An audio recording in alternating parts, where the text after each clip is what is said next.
요즘 바람은 제법 차갑지만 높고 또 높은 파란 하늘을 바라보고 있노라면 영락없는 가을 날씨입니다.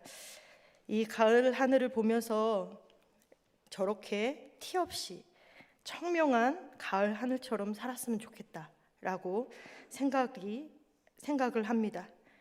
그러나 우리가 살아가는 이 땅의 날씨가 늘 청명하지만은 않듯이 우리의 인생도 그와 같지요.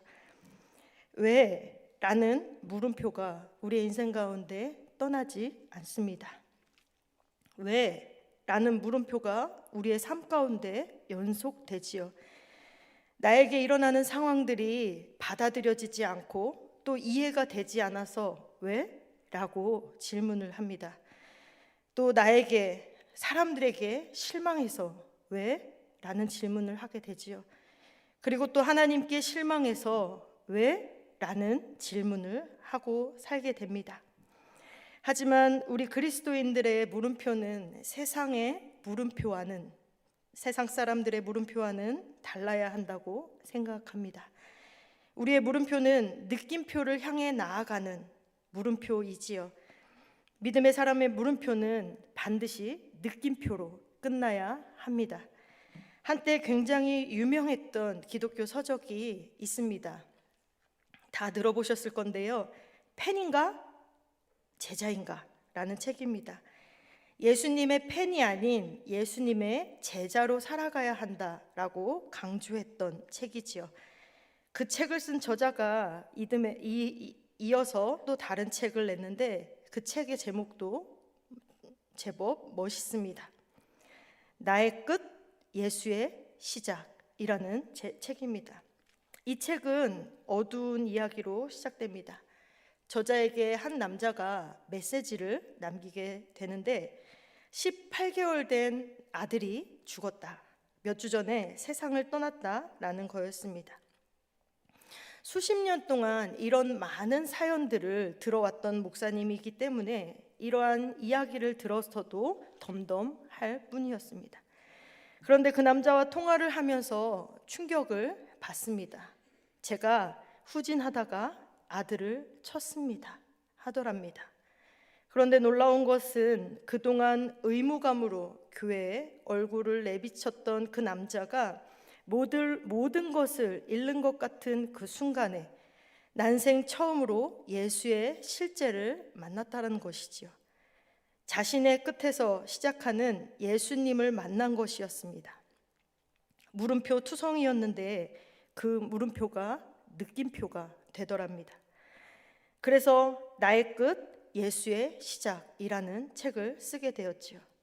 오늘 본문의 말씀도 나사로의 끝, 예수의 시작 이야기를 담고 있습니다. 그런데 물음표가 참 많습니다. 먼저 5절입니다. 주님이 남달리 사랑하는 가정이라고 기록하고 있고 나사로를 친구라고까지 표현하고 있습니다. 그런데 나사로가 병들어 죽게 되었지요. 예수님께서 그렇게 사랑하는 가정이고 사랑하는 친구 나사로인데 왜 병들어 죽게 하셨을까요? 첫 번째 물음표입니다. 왜일까요? 그리고 동생 마르다와 마리아가 급히 주님께 기별을 보냈지만 예수님은 나사로가 잠을 자는 것이라며 이틀을 늦장을 부리면서 죽도록 방치하셨습니다. 서두르지 않으셨지요. 이것이 두 번째 물음표입니다. 왜일까요? 바쁘시고 예수님께서 멀리 있다 하더라도 예수님이라면 얼마든지 말씀만으로도 나사로를 치료하시고 살리실 수 있는 분이셨습니다. 마가복음 7장 말씀에 보면 수로보니게 여인의 귀신 들린 딸을 그렇게 하셨고 또 누가복음 7장 말씀에도 보면 백부장의 하인도 말씀으로 살리셨습니다. 그런데 이번에는 그렇게 하지 않으셨지요. 세 번째 무릎입니다. 왜일까요? 결국 예수님께서는 장례까지 다 치르고 난 다음에야 오셨습니다. 마르다와 마리아가 급하다고 할 때는 늦장을 부리고 죽으니까 이제 깨우러 가자면서 예수님이 오신 것이지요. 마치 죽을 때를 기다린 것처럼 말입니다. 네 번째 물음입니다. 왜일까요? 온통 물음표 투성입니다. 얼마나 주님이 야속하고 원망스러울까요? 그렇지만 이 물음표가 가득 찬 상황을 느낌표로 만들기 위해서는 이 물음표를 우리 안에서 잘 관리해야 하는 것입니다. 첫 번째는 나에게는 실패이고 절망이고 낭패일지라도 하나님께는 이 모든 상황들이, 나에게 일어나는 일들이 영광이 될 것을 믿어야 합니다. 4절 말씀입니다. 예수께서 들으시고 이르시되 이 병은 죽을 병이 아니라 하나님의 영광을 위함이요 하나님의 아들이 이로 말미암아 영광을 받게 하려 함이라 하시더라. 아멘. 나사로가 중병에 걸려서 사경을 헤매고 있다라는 급박한 소식을 접하시고 하신 말씀입니다. 40절 말씀에도 이렇게 기록하고 있습니다. 예수께서 이르시되 내 말이 내가 믿으면 하나님의 영광을 보리라 하지 아니하였느냐 하시니. 아멘. 죽은 지가 나흘이 되었고 시신에서 냄새가 난다라는 말을 듣고서도 모두가 하나님의 영광을 위해서라고 말씀하십니다. 말도 안 되는 소리 같습니다. 우리의 아픔이, 우리의 시련이, 우리의 고통이, 우리의 실패가, 우리의 절망이, 우리의 낭패가 아픔을 위해서가 아니라 하나님의 영광을 위해서라는 것이지요. 그런데 이 말씀에 선뜻 아멘이 나오지 않으시지요. 쉽게 동의할 수가 없습니다. 고난도 실패도 없이 영광을 돌리고 싶은 것이 우리의 인생이지요. 고난을 통해서 영광을 돌리고 싶은 생각이 우리에게는 조금도 없어 보입니다. 그런데 세상을 살아간다는 것이 꼭 그렇지만은 않습니다. 장미를 보면 꽃도 있고 가시도 있지요. 찔려본 사람은 아시겠지만 장미 가시는 유독 단단하고 날카로워서 장미를 볼 때마다 이 가시가 없었으면 좋겠다라고 생각한 적도 있었습니다. 그러나 그런 저의 생각은 장미의 꽃을 포기하는 어리석은 생각이지요. 장미는 꽃보다 먼저 가시로 싹이 튼다고 합니다. 새싹이 나와 줄기를 형성하고 가시가 돋고 꽃을 피우는데 결국은 가시가 꽃을 피우는 것입니다.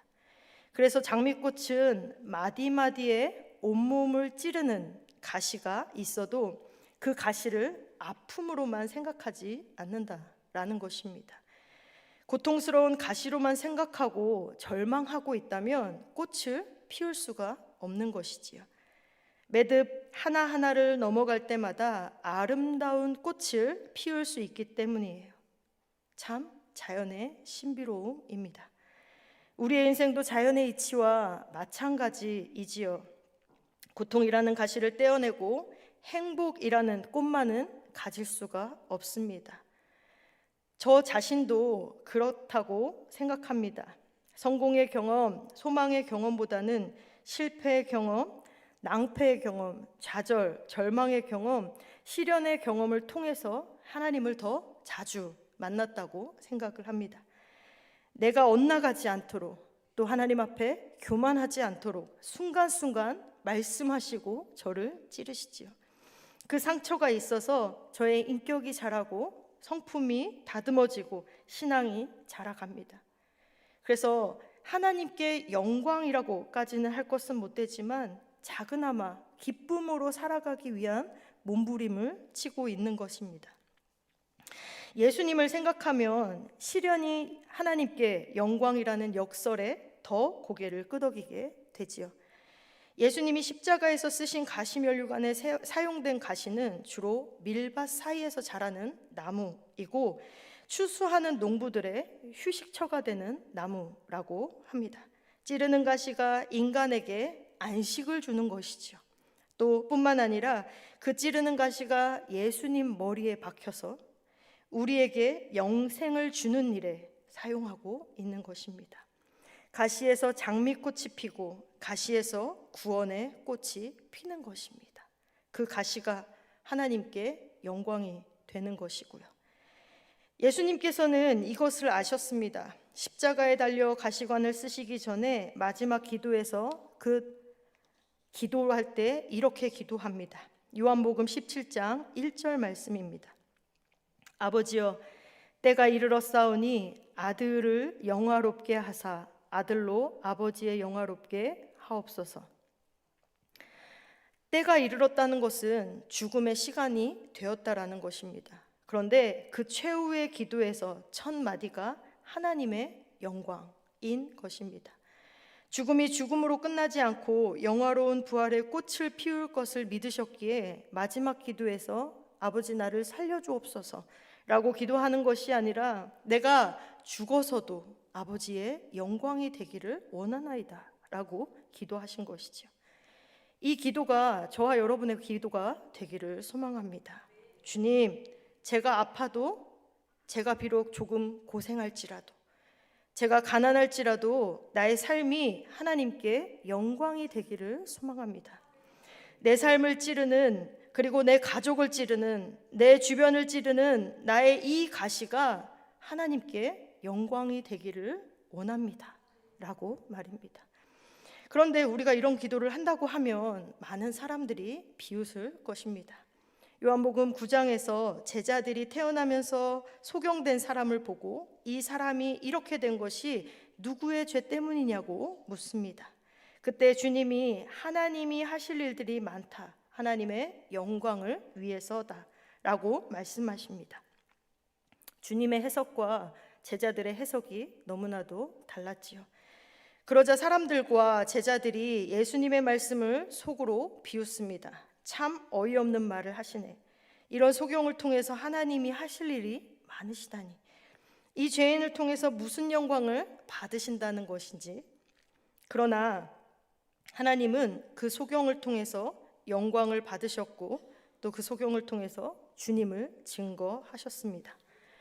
그래서 우리가 하나님, 나의 아픔이 하나님께 영광이 되기를 소망합니다 라고 기도할 때 사람들이 어떻게 생각할지는 신경 쓰지 않으셔도 됩니다. 로마서 8장 28절에 하나님을 사랑하는 자, 또 그의 뜻대로 부르심을 입은 자들에게는 모든 것이 합력하여 선을 이루느니라 말씀을 하십니다.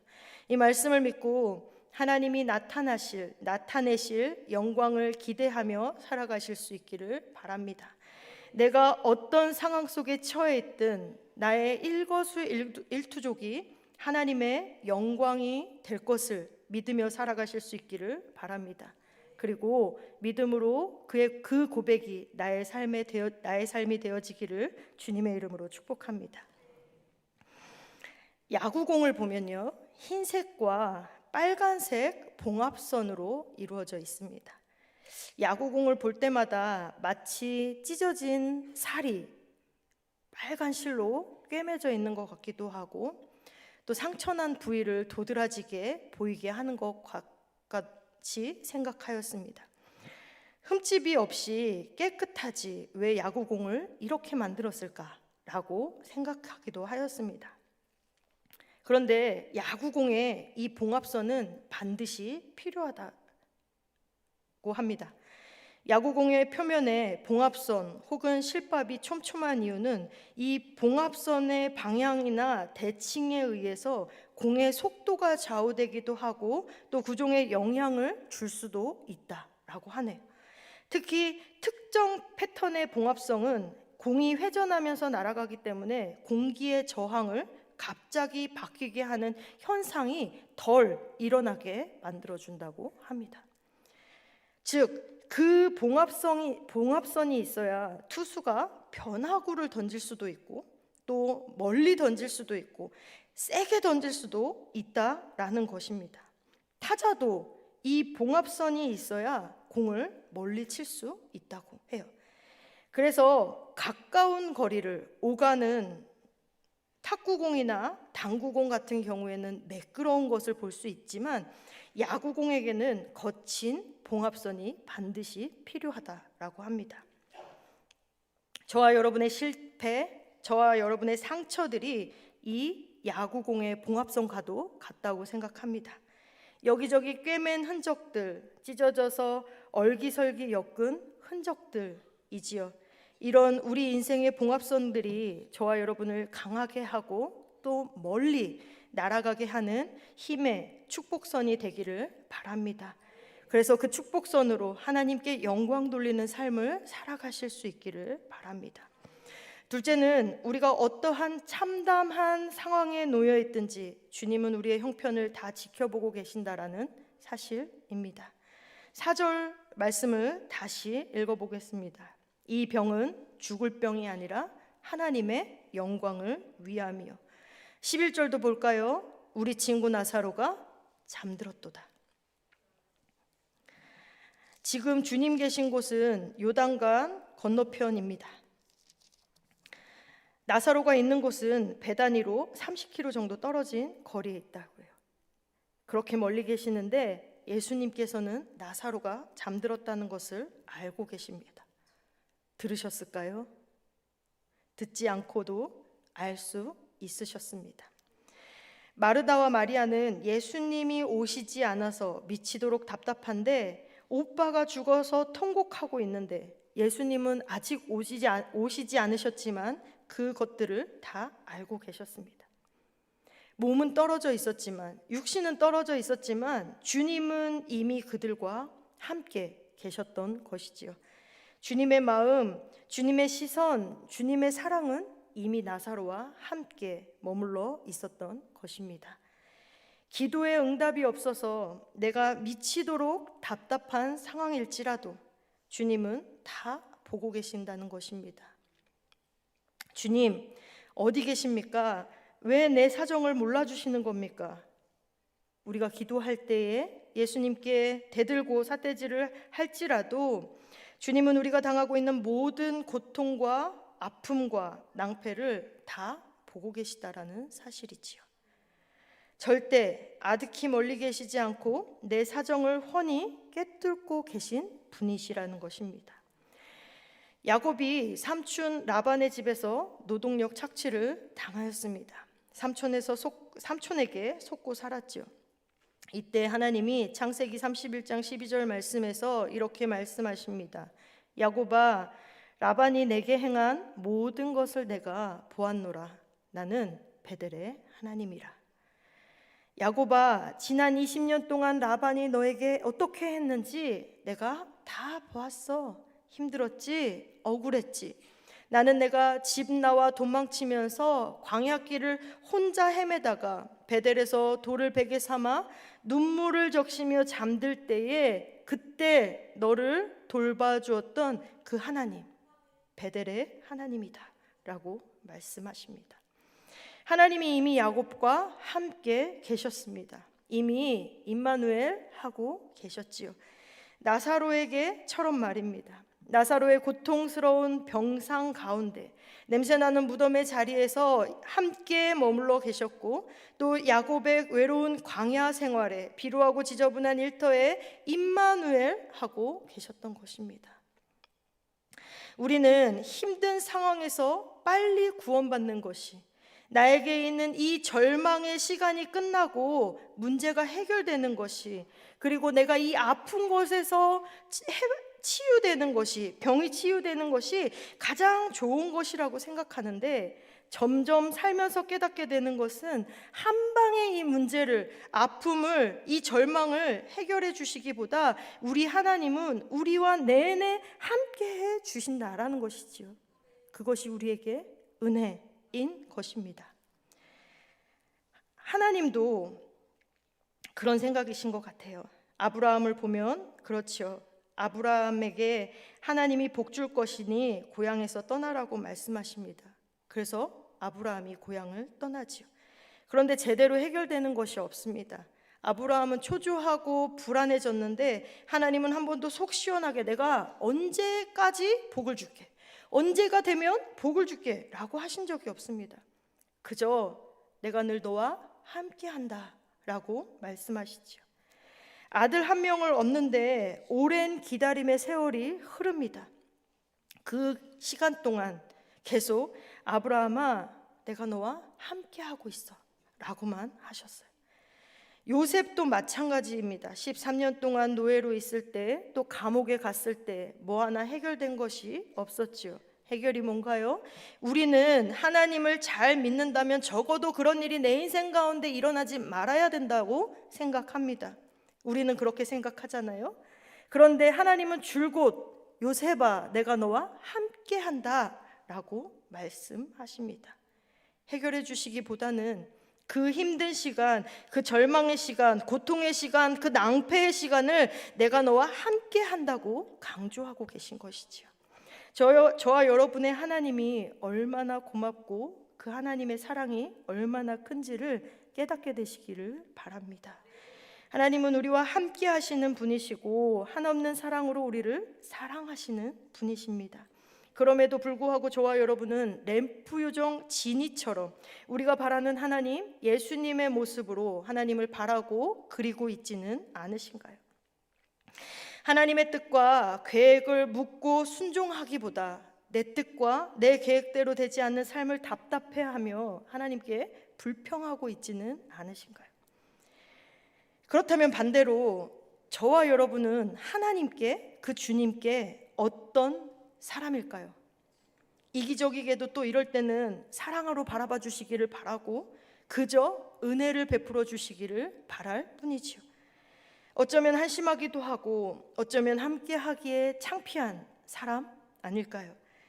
매 순간 내 뜻대로, 내가 하고 싶은 대로 내 인생 저지레 해놓고 수습은 하나님께 맡기는, 하나님께 해달라고 하는 손이 많이 가는 사람. 내가 하고 싶은 일을 실컷 해놓고 결과가 잘못되면 하나님을 원망하며 뒤치다꺼리하게 만드는 뒷바라지하기 힘든 사람이 저와 여러분은 아닐까요? 그럼에도 불구하고 하나님께서는 그런 나를 찾아와 주시고 여러분을 찾아와 주시고 여전히 저와 여러분과 함께하여 주십니다. 문제투성이인 우리의 삶일지라도 그럼에도 견디고 살아가는 것은 그 문제투성이인 저와 여러분의 삶 가운데 주님이 함께 머무시기 때문이지요. 힘든 자리는 여전하지만 그럼에도 평안할 수 있는 것은 그 힘든 자리에 주님이 함께 머무르시기 때문입니다. 사랑하는 여러분, 어떤 상황에서도 지켜보시고 이미 우리와 함께 머무시는 그 하나님으로 인하여 소망을 가지실 수 있기를 바랍니다. 35절 말씀에서 예수께서 눈물을 흘리시더라 라고 말씀하십니다. 예수님이 나사로의 무덤 앞에서 우세요. 그런데 이상하죠. 그렇게 슬프시면 일찍 오셨어야 되는 거 아닌가? 라는 생각이 듭니다. 살아있을 때 오셨어야 되지 않을까? 라는 생각이 듭니다. 그리고 예수님께서 분명 나사로가 잔다 말씀하셨는데 왜 우셨을까요? 이에 36절에서 사람들이 이렇게 말합니다. 유대인들이 말하되 보라 그를 얼마나 사랑하셨는가. 얼마나 사랑하셨는가. 그렇습니다. 사랑 때문이지요. 사랑이기 때문에 그동안 아파하고 낙심하고 좌절하고 절망한 나사로 가족들에 대한 미안한 마음이 크셨기 때문입니다. 그래서 예수님께서는 다 끝난 자리라도 오셨습니다. 8절에서 주님이 나사로의 집에 가자고 했을 때 제자들이 반대했지요. 예수님, 유대인들이 예수님을 돌로 치려고 했습니다. 그런데도 다시 그곳으로 가시렵니까? 그럼에도 불구하고 예수님은 어떻게 하셨습니까? 오셨습니다. 그럼에도 불구하고 예수님은 오셨습니다. 나사로의 끝에서 다시 시작하시기 위해서, 나사로의 끝에서 하나님의 영광을 나타내시기 위해서, 나사로의 끝에서 임마누엘 하시기 위하여 예수님께서 오셨습니다. 사랑하는 여러분, 이게 바로 나의 끝에서도 내가 나를 함부로 포기해서는 안 되는 이유입니다. 우리의 형편이 아무리 어렵다고 한들 죽은 지 나흘이나 지난 나사로만 할까요? 저와 여러분을 위해 예수님이 오셨습니다. 나의 끝에서 다시 시작하게 하시려고, 나의 끝에서 하나님의 영광을 나타내시기 위해서, 나의 끝에서 함께 하시기 위해 임마누엘 하시려고 예수님께서 이 땅 가운데 오셨습니다. 저와 여러분이 비록 태산을 넘어야 하고 험곡을 넘어야 할지라도, 우리의 인생이 캄캄한 밤과 같고 캄캄한 삶을 다니고 인생길을 잃어버린 것 같을지라도, 그 인생이 나에게 실패이고 절망이고 낭패인 것 같아도, 이 나의 인생 끝에 하나님께 영광이 될 것을 믿으며 할렐루야를 외치는 예수님의 시작이 되시기를 바랍니다. 또 우리가 어떠한 참담한 상황에 놓여 있든지 그것이 나의 끝이 아닌 빛이 되시고 나의 길이 되시며 우리의 형편을 다 지켜보고 계시는, 그래서 나와 함께 하시고 빛 가운데로 걸어가게 하시는 예수님의 시작이 되시길 수 있기를 바랍니다. 그래서 더 이상 내 인생에 물음표가 가득한 삶이 아니라 예수님으로 인하여 물음표가, 느낌표가 되는 삶이 되시기를 바랍니다.